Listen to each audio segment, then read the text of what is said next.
Hello all வணக்கம். புலி வருதுன்னு சொல்லி ஒரு வழியா வந்துருச்சு. IPL 2024 is here. Beeda welcome to the show. மொதல் மேட்சோட ப்ரிவ்யூ கோலி வர்சஸ் தோனி பயங்கரமா ப்ரொமோஷன்லாம் போயிட்டு இருக்கு. CSK versus RCB at சேப்பாக்கு. உங்களோட இனிஷியல் தாட்ஸ் என்ன? இல்ல இப்ப சேப்பாக்ல அவங்க எப்படிப்பட்ட பிச்சு கொடுக்க போறாங்க? இந்த பஞ்சாப் கிங்ஸுக்கு ஒரு பிச்சு கொடுத்தாங்க பாருங்க, செம்ம பேட்டிங் ட்ராக் கொடுத்துட்டாங்க. 200 சேஸ் பண்ணாங்க. ஆனா அது 4 o'clock கேம். இப்ப நம்ம போன வருஷம் தான் ஸ்டார்ட் பண்ணோம் அந்த சேனலை. First of all thank you for the viewers. இப்ப க்ரோ ஆகி கிட்டத்தட்ட 35,000 சப்ஸ்கிரைபர்ஸ் மேல போயிருக்கு. We need your support again. இப்ப சென்னையில வந்து 2023 நைட் மேட்சஸ், அதாவது லாஸ்ட் ஐபிஎல் அப்படின்னு பாத்தீங்கன்னா 7 மேட்ச். அதுல பேட்டிங் ஃபர்ஸ்ட் 5 ஜெயிச்சிருக்காங்க, பேட்டிங் செகண்ட் 2 தான் ஜெயிச்சிருக்காங்க. Team winning the toss of fielded 4 times and have lost 3 matches in it. அதாவது ப்ரீவியஸ் ரெக்கார்ட்ஸ், அதாவது போன வருஷம் நம்ம இது பண்ணும்போது previous archive of last 30 matches are so in Chennai வந்து batting first 167 for 7, batting second 168 for 6. ஆனா லாஸ்ட் ஐபிஎல்ல பாத்தீங்கன்னா பெருசா எதுவுமே மாறல. 167 ஃபார் 7 ப்ரீவியஸ் ஸ்டாட்ஸ் கொடுத்தோம். லாஸ்ட் ஐபிஎல்ல பாத்தீங்கன்னா batting first 170 for 7, batting second 168 for 6 last year சொன்னோம். இப்ப பேட்டிங் செகண்ட் 156 ஃபார் 7. ஸோ பெருசா ஒன்றும் எந்த டிஃபரன்ஸும் இல்லை. ஹையஸ்ட் ஃபர்ஸ்ட் இன்னிங் ஸ்கோர்னா CSK 217 for 7 versus LSG. Highest second inning ஸ்கோரும் அதே மேட்ச் தான், 205 for 7 LSG versus CSK. Highest chase பாருங்க, only 147 for 4 KKR versus CSK. அதாவது இங்க உங்களுக்கு பேஸ் போலர்ஸ் வந்து 58% ஆஃப் த விக்கெட்ஸ் எடுத்திருக்காங்க. லாஸ்ட் இயர் நான் சொல்றேன், with an economy of 8.54, strike rate of 17.1, அதாவது close to every 3 overs wicket எடுத்திருக்காங்க. ஸ்பின்னர்ஸ் 42% ஆஃப் விக்கெட்ஸ் எடுத்திருக்காங்க. Very less economy of 7.72 and strike rate of 21.6. ஒன்றும் பெரிய எந்த டிஃபரன்ஸும் இல்லை. இந்த 7 மேட்ச்ல மேன் ஆஃப் த மேட்ச் யார் யார் வாங்கியிருக்காங்கன்னு பார்க்கலாமா? மொயின் அலி 4 ஃபார் 26. அதுக்கு அடுத்த match Ravichandran Ashwin 30 with the bat and 2 for 25. மூணாவது மேட்ச் ரவீந்திர ஜடேஜா 3 for 22. நாலாவது match Ravindra Jadeja 21 and 1 for 19. அஞ்சாவது match Rinku Singh 54 of 43. Not an explosive knock, okay, sensible knock. அதுக்கப்புறம் பாத்தீங்கன்னா ருத்ராஜ் கெய்க்வாட் 60 of 44. கடைசி மேட்ச் இந்த எலிமினேட்டர்ல ஆகாஷ் பத்வால் 5 for 5. அதனால உங்களுக்கு வந்து ட்ரெண்ட்ஸ் எப்படி இருக்கும் அப்படிங்கிறது ரொம்ப கிளியரா தெரியும். இப்ப இங்க வந்துட்டு நீங்க என்ன பண்ணணும் அப்படின்னா, எப்படி வந்து you have to pace your innings. இப்போ வந்து நம்ம சொல்லியிருக்கோம் 170 பேட்டிங் ஃபர்ஸ்ட், 156 பேட்டிங் செகண்ட்ங்கும் போது 163 runs is the mean average score. So அதுல ஒரு 14 ரன் கூட ஆட் பண்ணீங்கன்னா 177 உங்களுக்கு வந்து winning score, definite winning score. அப்படிங்கும் போது நீங்க எப்படி அப்ரோச் பண்ணணும் இங்க அப்படின்னா, எஸ்ஏ லீக்ல சொன்ன மாதிரி கோஸ்டல் ஏரியா இந்த பவர் பிளேல அடிக்கணும் அப்படின்னு சொன்ன மாதிரி இங்க பவர் பிளேல நீங்க ஒரு ஸ்டார்ட் வந்தே ஆகணும். ஸோ பவர் பிளேல 2 விக்கெட் போனாலும் பரவாயில்லன்னு சொல்லிட்டு 54 for 2 வந்தே ஆகணும். Second phase is very important, where lot of teams lose their way in Chepauk. 7 to 10ல less than 4 or 7 and over 27 for no loss. அந்த பிளாட்ஃபார்ம் செட் பண்ணி 10 ஓவர்ஸ்ல 81 for 2 வரணும். 11 to 15ல 45 for 2, 9 runs and over, 2 wicket. இப்போ 11 for 15 அப்பிலேருந்து கொஞ்சம் slow ஆயிடும், பால் வந்துட்டு உங்களுக்கு soft ஆச்சுன்னா. ஸோ 9 runs and over ரொம்ப ஜாஸ்தி அடிச்சு அங்க வந்துட்டு மொமெண்டம் விடாம 45 for 2 வந்தீங்கன்னா 126 for 4. எப்பவுமே செப்பாக்ல கடைசி 5 ஓவர் கஷ்டமா இருக்கும் night games. Unless otherwise dew really comes and make an impact. Dew வந்த போதும் கஷ்டமா இருந்தது கடைசி 5 ஓவர்ல ரன் அடிக்கிறதுக்கு. ஸோ கரெக்டா வந்து கசாமசான் சுத்தாம ஒரு ப்ராப்பர் பேட்ஸ்மேன் அங்க இருந்தா 51 for 4 வந்ததுன்னா that is 177 for 8. That is going to be a definite winning score. அப்படிங்கும் போது என்ன பொறுத்த வரைக்கும் team winning the toss has to bat first. நிறைய டீம்ஸ் வந்து மற்ற வென்யூ மாதிரி இங்க வந்துட்டு பிளைண்ட் ஃபோல்டா டாஸ் வின் பண்ணி சேஸ் பண்ணியிருக்காங்க, டாஸ் வின் பண்ணி தோத்தும் இருக்காங்க. அதனால I think both the teams which are winning the toss should opt to bat first. Okay, அப்போ டீம் பிளேயிங் நிறைய காம்பினேஷன்ஸ்லாம் போட்டு போட்டு பார்த்துட்டு இருக்காங்க எல்லாரும். ஒரு ஓவர்சீஸ் யாரு, இம்பாக்ட் பிளேயர் யாரு, கொஞ்சம் சொல்லுங்க. சொல்லிடுறேன். அதை நீங்க ஒத்துக்கிறீங்களான்னு முதல்ல சொல்லுங்க. அதுக்கப்புறம் வியூவர்ஸ் வந்து உங்க கமெண்ட்ஸ் சொல்லுங்க. அதுக்கு முன்னாடி முஸ்தபிசர் வந்துட்டாரு பாத்தீங்களா, நம்ம சொன்னோம், பட் கிராம்ப் தான் போல. Join the team today. அதான் முஸ்டாபிசர் வந்துட்டாரு. இப்ப நான் ஒரு சர்ப்ரைஸ் கொடுக்க போறேன் என்னோட பிளேயிங் லெவன்ல. அதை நீங்க ஒத்துக்கிறீங்களான்னு சொல்லுங்க. Viewers are more welcome to give their comments. CSK should only go with 3 foreigners. என்னையா குண்டை தூக்கி போடுற அப்படின்னு கேக்குறீங்களா? அது ஏன் அப்படிங்கிறதுக்கான காரணத்தை நான் இப்ப சொல்றேன். சிஎஸ்கே எப்படி போகணும்னா, Ruturaj Gaikwad to open with Rachin Ravindra. Number 3 is going to be Rahane. Number 4 is going to be Moeen Ali. Number 5 Shivam Dube. 6 Ravindra Jadeja. 7 Mahendra Singh Dhoni.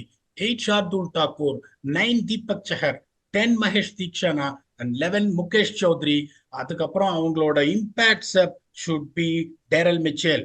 So இந்த இதை அவங்க எடுத்தாங்கன்னா அவங்களுக்கு எல்லாமே கவர் ஆயிடும். ஸோ இந்த ரூட் அவங்க எடுத்தாங்கன்னா Ruturaj, Rachin Ravindra, Rahane, Moeen Ali, Daryl Mitchell, Shivam Dube, Jadeja, Dhoni, Shardul Thakur, to an extent Deepak Chahar can also bat. இதே வந்துட்டு இவங்க பேட்டிங் ஃபர்ஸ்ட் ஆனா டேரல் மிச்சர் உள்ள வந்துட்டு then Mukesh Choudhary has to be the impact sub. So இப்போ போலிங் அப்படின்னு பாத்தீங்கன்னா உங்களுக்கு வந்து Mukesh Choudhary gives that variety which Mustafizur Rahman gives. இப்போ இன்ஜுரியிலேருந்து வந்திருக்காரு, இன்னும் நிறைய டைம் கிடையாது உங்களுக்கு ரெக்கவர் ஆகிறதுக்கு. எந்த அளவுக்கு ஃபிட்டா இருப்பாரு, எந்த அளவுக்கு வேல்யூ ஆட் பண்ணுவார்னு தெரியாது. Mukesh Choudhary has been a proven commodity. He can swing the ball, he can bowl quickly also. So bowling அப்படின்னு பாத்தீங்கன்னா நம்ம சொன்ன காம்பினேஷன்ல it is going to be Mukesh Choudhary, is going to be Deepak Chahar, is going to be Shardul Thakur. அங்க வந்துட்டு உங்களுக்கு 3 ஃபாஸ்ட் போலருக்கு மேல தேவைப்படாது. அப்படி தேவைப்பட்டா உங்களுக்கு டேரில் மிச்சலும் கையை சுத்தலாம். அதுக்கப்புறம் நீங்க பாத்தீங்கன்னா Theekshana the front line spinner. தப்பா நினைக்காதீங்க, அவர் தீக்ஷனாவை தான் ஆடுவாங்க. என்ன கேட்டீங்கன்னா நான் சாண்ட்னர் போவேன், நானும் சொல்றேன். அதனால வந்துட்டு யோ அப்படின்னு கோவப்படாதீங்க. என்னோட சாய்ஸ் சாண்ட்னர் தான். நான் சாண்ட்னர் ஆட மாட்டாரு. So that spinners is going to be Maheesh Theekshana, Ravindra Jadeja, Moeen Ali and Rachin Ravindra. So இதுதான் வந்து பெஸ்ட் காம்பினேஷனா இருக்கும் சிஎஸ்கேக்கு. இந்த 3 ஃபாரினர் தியரி அவங்க எடுத்தாங்கன்னா they can get the services of both of these guys. ஒரு ஓவர்சீஸ் ஃபாஸ்ட் பாலர் பாத்தீங்கன்னா மத்திஷா பத்திரானா அப்படின்னா கண்ணை மூடின்னு அவரை இறக்கி விடணும். Because of the impact he has created. Mustafizur ரஹ்மான்றவர் வந்து மத்திஷா பத்திரானா அளவுக்கு டெட்லி யார்கர்ஸ் கிடையாது. he survives more with his slow deliveries. இப்ப நான் சொன்ன தியரி பாத்தீங்கன்னா உங்களுக்கு 4 spinner, 4 front line spinner. Moeen அலியால 4 ஓவர் போட முடியும், ஜடேஜாவால 4 ஓவர் போட முடியும், தீக்ஷனாவோட 4 ஓவர் போட முடியும். Rachin Ravindra has proven that is good enough to bowl 4 overs. அப்படிங்கும் போது the pitch which is normally expected to be slightly slower and assisting spin அப்படிங்கும் போது they have to go with a spin heavy department. இதுதான் வந்து என்னோட idea. இது நீங்க உங்களுக்கு சென்சிபிள்னு நீங்க நினைக்கிறீங்களா? viewers can write their comments when the episode is out. Okay பீடா, அதேதான். என்னன்னா அவங்க சிவம் தூபே போன தடவை மாத்திட்டு இருந்தாங்க. சிவம் தூபே, முகேஷ் சௌத்ரி அந்த மாதிரி மாத்தலாம். நீங்க சொல்றது தான், நீங்க சொல்ற 12 தான். யார் இம்பாக்ட் செட் பண்றாங்கன்னு மட்டும் வேணா மாத்துவாங்க. I think Mitchell will directly be there. 2 இன்னிங்ஸுமே மிச்சல் இருப்பாருன்னு நினைக்கிறேன். சரி, துஷார் தேஷ்பாண்டே வள்ளி வாரி வழங்கும் வள்ளல், விக்கெட்டையும் ஆனா எடுப்பாரு. அவருக்கு பதிலா முகேஷ் சௌத்ரி தான் ஆடுவாரா? நான் என்ன சொல்றேன், it can be either Tushar Deshpande also. என்னோட தியரி என்ன அப்படின்னா, how to effectively use the foreigners. Pathirana இருந்தா இது வந்து வேற மாதிரி போயிருக்கும். நான் இந்த இதை சொல்லவே மாட்டேன். பத்திரனா இல்ல அப்படிங்கும் போது Mustafizur Rahman can he provide the same impact Pathirana has provided the past for CSK. you don't know, particularly அதுவும் இன்ஜுரியில இருந்து வராரு, ரீஆப் டைம் ஜாஸ்தி இல்லைங்கும் போது ரிஸ்க் நான் எடுக்க மாட்டேன். நீங்க துஷார் தேஷ்பாண்டேன்னு சொல்றீங்க, I don't mind Tushar Deshpande also. ஏன்னா முகேஷ் சௌத்ரி சொல்றேன்னா ஒரு லெஃப்ட் ஆர்ம் அந்த ஒரு வெரைட்டி இருக்கும், இன்னும் கொஞ்சம் குவிக்கா போடுவாரு, ஸ்விங் பண்ணுவாருன்றதுனால சொல்றேன். Even if Tushar Deshpande place that is fine. இப்ப நம்ம சொல்ற இந்த லாஜிக்கை நீங்க பாத்தீங்கன்னா பேட்டிங் டெப்த்தும் ஹெவியா இருக்கு, போலிங் டெப்த்தும் ரொம்ப ஹெவியா இருக்கு. This is the right combination for them to start is what my humble feeling is. நீங்க என்ன நினைக்கிறீங்க? இதுதான் இருக்கும்னு நினைக்கிறேன் பீடா. நானும் இதுதான் ஸ்ட்ராங்கஸ்ட் டீமும், இதுதான் will be on the field அப்படின்னு நான் நினைக்கிறேன். சிவம் டூபே ஃபுல்லி கிளியர் அப்படின்னா சிவம் டூபே தான். Maybe Sameer Rizvi they may think, but நீங்க சொல்றதா ஸ்ட்ராங்கஸ்ட் 12 இப்போதைக்கு even the available set of players.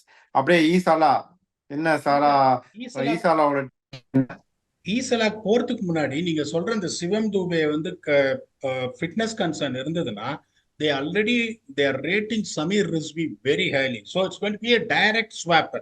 So அவரும் பாத்தீங்கன்னா ஒரு தடாலடி ஆட்டக்காரர், ஒரு 100 அடிச்சாரு. இப்போ ஒரு டொமஸ்டிக் டோர்னமெண்ட்ல 100 அடிச்சிருக்காரு. அப்படிங்கும்போது that is not going to be a problem for them. The only reason why I feel CSK are a strong contenders to get into playoffs na, யோசிச்சு பாருங்க, முஸ்டாபிசுர் ரஹ்மான் இல்லையா, பத்திரானா இல்லையா, they can really find a combination out of what they have got. இப்ப சிவம் துபே இல்லையா, பெரிய அடி, but there is someone called Samir Rizvi who people rate highly and is also proven. அப்படிங்கும் போது there is not much of a problem. இப்ப ஈஸலா என்ன பண்ணணும் அப்படின்னா, இப்ப வந்துட்டு அவங்க என்ன பண்ணுவாங்கன்னு நமக்கு தெரியும். இப்ப நான் வந்துட்டு அங்க எப்படி போவேன் அப்படின்னா, அவங்க நான் சொல்ற பிளேயிங் லெவன் ஆட மாட்டாங்க. பட் ஸ்டில் என்னோட கணக்குப்படி பாத்தீங்கன்னா வில் ஜாக்ஸ் அப்படி நீங்களும் சொல்லதான் போறீங்க, உங்க ஆசையை தீர்த்துக்க தான் போறீங்க. ஆனா அவர் வெளியே உட்காரதான் போறாரு. இல்ல, இப்ப என்ன பொறுத்த வரைக்கும் நான் எப்படி யோசிப்பேன்னா, ஃபாஃப் நிறைய தடவை சொல்லிட்டேன், திருப்பி ரிப்பீட் பண்றேன். Faf 2+C with Will Jacks, Kohli at 3, Patidar at 4, Maxwell at 5, Green at 6, DK at 7, Yash Dayal at 8, Akash Deep at 9, Mayank Dagar at 10, and Mohammad Siraj at 11. So இதுல பாத்தீங்கன்னா இவங்க they don't need any kind of batting to come in as an impact sub. இந்த 7 உடைஞ்சு போச்சுன்னா they had a bad day. அதனால there is no point in just adding any impact sub as far as batting is concerned. They should try and see whom they feel better right now when it comes to nets and confidence. It has to be either Karan Sharma or Himanshu Sharma considering the surface of the pitch. இப்ப இவங்களுக்கும் இப்ப இந்த இதுல பாத்தீங்கன்னா 7 பேர் வந்து தடாலடி 7 பேர் batsman. ஒரு T20 கிரிக்கெட்ல 120 பால் நீங்க ஆடுறீங்க, 7 பேட்ஸ்மேனை வச்சு நீங்க பயந்தீங்கன்னா then there is some problem in it. So RCB should go with it. இப்ப bowlers ன்னு பாத்தீங்கன்னா Yash Dayal is a fast bowler, Akash Deep is a fast bowler, Siraj is going to lead from the front, and Cameron Green is also someone who's going to bowl. So 4 fast bowler இருக்காங்க, and we know that they are already slightly weaker when it comes to spin. இப்ப ஆனாலும் இப்ப நீங்க Mayank Dagar உள்ள இருக்காரு, is going to be the front line spinner and is going to be supported by Will Jacks and Glenn Maxwell. அதுக்கப்புறம் உங்களுக்கு கரண் சர்மா வெளியில அப்படின்னா இவங்களுக்கும் bowling up plenty, ஏகப்பட்ட வெரைட்டி இருக்குங்கும் போது இப்படிதான் பண்ணும். ஆனால் அவங்க என்ன பண்ணுவாங்க, வில் ஜாக்ஸ் ஆட மாட்டாரு, வில் ஜாக்ஸ் பதிலா அல்சாரி ஜோசப் ஆடுவாரு. அதுக்கப்புறம் ஒன் ஆஃப் தீஸ் கைஸ் வந்துட்டு Yash Dayal or Akash Deep will start and the other one will be in the impact sub. அதுக்கப்புறம் அந்த ஒரு பிளேஸ்ல பாத்தீங்கன்னா அந்த one of the rookie batsman that is going to be Mahipal Lomror or Suyash Prabhudessai or Anuj Rawat will play. அதுதான் வந்து அந்த பிளேயிங்ல தான் வந்து அவங்க எடுப்பாங்க. என்ன பொறுத்த வரைக்கும் பாத்தீங்கன்னா RCB has to really challenge CSK, which they can really do if they get the playing 11 that we are suggesting. நான் உங்களுக்கு கேட்கிறேன், நான் ஃபர்ஸ்ட் ஆப்ஷன் நம்ம சொன்னது அந்த வில் ஜாக்ஸ் அந்த theory, batting depth heavy theory, அது ஓகேன்னு நினைக்கிறீங்களா? இல்லைன்னா வந்துட்டு அவரை டிராப் பண்ணிட்டு அல்சாரி ஜோசப் எடுத்துட்டு வர்றது பெட்டர் ஆப்ஷன் நீங்க நினைக்கிறீங்களா? நான் ஃபர்ஸ்ட் சொன்னதுதான் ஓகே. ஆனா அதுலயும் கிவன் சேப்பாக் அப்படிங்கறனால இன்னொரு ஸ்பின்னர் ஸ்ட்ரைட்டாவே ஆட் பண்ணிக்கலாம் ஆகாஷிக்கு பதிலா. மேபி நீங்க சொன்னதுதான், ஆனா வில் ஜாக்ஸ் ஆடுறது பெட்டர் தான். அது உங்களுக்கு ஆர்சிபி உமன்ஸ் டீம் வச்சு கூட நீங்க சொன்னீங்களே எக்ஸாம்பிள் போன எபிசோட்லயே. அதுதான் நான் சொல்றேனே, இப்போ உங்களுக்கு வந்துட்டு இப்போ Will Jacks is also going to add a dimension on spin. இப்போ உங்களுக்கு Rachin Ravindra is opening batsman, left hander, and he has got a phenomenal record in the power play bowling. அதுக்கப்புறம் பாத்தீங்கன்னா சிவம் தூபே ஆடுவாருன்னு நான் நினைக்கிறேன், because I think is fine. Shivam Dube, அதுக்கப்புறம் ரவீந்திர ஜடேஜா, மோயின் அலியும் ஆடுவார்னு நான் எதிர்பார்க்கிறேன். இவ்வளோ வண்டியா வந்து உங்களுக்கு லெஃப்ட் ஹேண்டர்ஸ் இருக்காங்க போது it's won't be a bad option to play Will Jacks along with Glenn Maxwell, where both can bowl more overs. Will Jacks power playல கொடுத்துட்டு அதுக்கப்புறம் Glenn Maxwell they can use it in the middle overs. இல்லைன்னா Will Jacks ஆடலைன்னா they have to start with Glenn Maxwell. அது எப்படி போகும்னு உங்களுக்கு தெரியாது. அதே மாதிரி இந்த ஸ்லோ பிட்ச்ல நீங்க வந்துட்டு இடிச்சிங்கன்னு வச்சுக்கோங்களேன், அல்சாரி பேஸ் ரொம்ப குயிக்கா நீங்க போட்டீங்கன்னா you can go either way around. அதே மாதிரி இந்த மிடில் ஓவர்ஸ்ல ரிவர்ஸ், மிடில் ஓவர்ஸ்லயும் டெத் ஓவர்ஸ்லயும் ரிவர்ஸ் ஸ்விங் எடுத்துட்டு வரணும். அந்த ஸ்கில் அவருக்கு அல்சாரி ஜோசப் இருக்கா? I have not seen that. So அப்படிங்கும் போது considering all this into consideration, this is what they got to do. But அதை பண்ணுவாங்களா அப்படின்னு தெரியாது. இப்போ எட்ஜ் அப்படின்னு பாத்தீங்கன்னா இங்க வந்துட்டு இப்போ நான் சொல்லிட்டேன் யாரெல்லாம் man of the match award வாங்கியிருக்காங்க. இங்க எப்படின்னா உங்களுக்கு வந்து ரொம்ப ஒரு ட்ரெடிஷ்னல் பேட்டிங், இனிஷியலா அந்த டாப் 4ல ஆடக்கூடிய பவர் யாருக்கு இருக்கு, அதுக்கப்புறம் மிடில் ஓவர்ஸ்ல ஸ்பின்னர்ஸ் அப்படிங்கும் போது இப்ப இவங்களோட டாப் 4 இவங்க இப்படிதான் ஆட போறாங்க. நம்ம சொன்னதை அவங்க ஆட போறாங்களே தெரியல. Faf, Virat Kohli, Rajat Patidar and Maxwell might come number 4 or one of those guys, Lumrore. அது அங்க பாத்தீங்கன்னா கிரீன் உங்களுக்கு கிரீன் அங்க பாத்தீங்கன்னா they've got a solid top four CSK. Ruturaj, every time he has been very successful in IPL. Rachin Ravindra is a peak of his form. Rane வந்து உங்களுக்கு இவர் கீழே வந்தாருன்னா அடிச்சிருவாரு. தோனி கீழே வந்தாருன்னா. அதுக்கப்புறம் மோயின் அலி இருக்காரு. மோயின் அலி இல்லைன்னாலும் உங்களுக்கு அவரை டிமோட் பண்ணிட்டு டேரல் மிச்சேல் ஆடுற மாதிரி இருந்தா Daryl Mitchell is also a power packed batsman. அப்படிங்கும் போது அந்த டாப் ஃபோர் பாத்தீங்கன்னா கொஞ்சம் பெட்டரா இருக்கு. Even though Virat Kohli is going to be very tempting here, is going to play a major role. ஸ்பின்னுங்கும் போது நம்ம சொல்றதுக்கு எதுவுமே கிடையாது. ஏன்னா வந்துட்டு ஜடேஜா அங்க பேங்க், ஜடேஜாவங்க அடிக்கவே முடியாது. தீக்ஷனா விக்கெட் போன வருஷம் எடுக்கலனாலும் is very economical.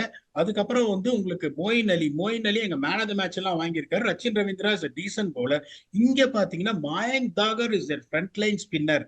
I'm not saying that he's bad, but our frontline spinner, அங்க Jadeja frontline spinner, then followed by part-time spinners அப்படிங்கும்போது அந்த எட்ஜ் அவங்களுக்கு நிறைய இருக்கிறதுனால definitely CSK, particularly playing at home, expected to give a pitch which is definitely going to be on the slower side, will go with an advantage of 56-44. நான் வந்து CSK அப்படின்றேன்.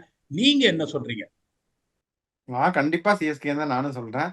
CSK will begin their IPL 2024 அவங்களோட title defence with win at Chepauk அப்படின்னு தான் நானும் சொல்றேன்.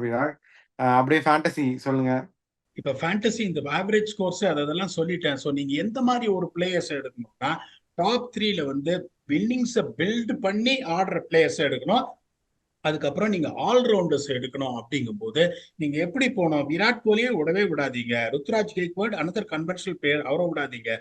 Why I'm picking Rachin Ravindra is also going to open the batting and definitely going to bowl a few overs. Maxwell வந்து ஒரு risky choice இந்த பிச்ல, but is surely going to bowl. Particularly Jacks ஆடலன்னா 4 ஓவர் கண்டிப்பா போடுவாரு. Number 4 number 5 ஆடுவாரு. So fantasy பெர்ஸ்பெக்டிவ்ல I don't see him being a failure. அதுக்கப்புறம் Ravindra Jadeja is someone who was really ruled Chennai அப்படின்றதுனால அந்த வென்யூல my 5 picks is going to be Virat Kohli, Rachin Ravindra, Glenn Maxwell, Ruturaj Gaikwad and Ravindra Jadeja. இப்ப உங்களை கேட்கிறேன், நான் சொல்லி என்ன பிரயோஜனம்? மேன் ஆஃப் த மேட்ச் யாரு? ஹையஸ்ட் பாயிண்ட்ஸ் இந்த மேட்ச் யாரு? இந்த 2 பிக் கோல்டன் இல்ல மேன் ஆஃப் த மேட்ச் எல்லாம் உங்க 5லயே வந்துருவாங்க. நீங்க இந்த 5 தான் பர்ஃபெக்ட் 5. 5 பேருமே பேங்க நீங்க சொல்லிட்டீங்க. இதை மீறி இல்ல இது 5லயே வந்துருவாங்க. நான் கேக்வாட் தான் சொல்லியிருப்பேன், இல்லாட்டி ஜடேஜா.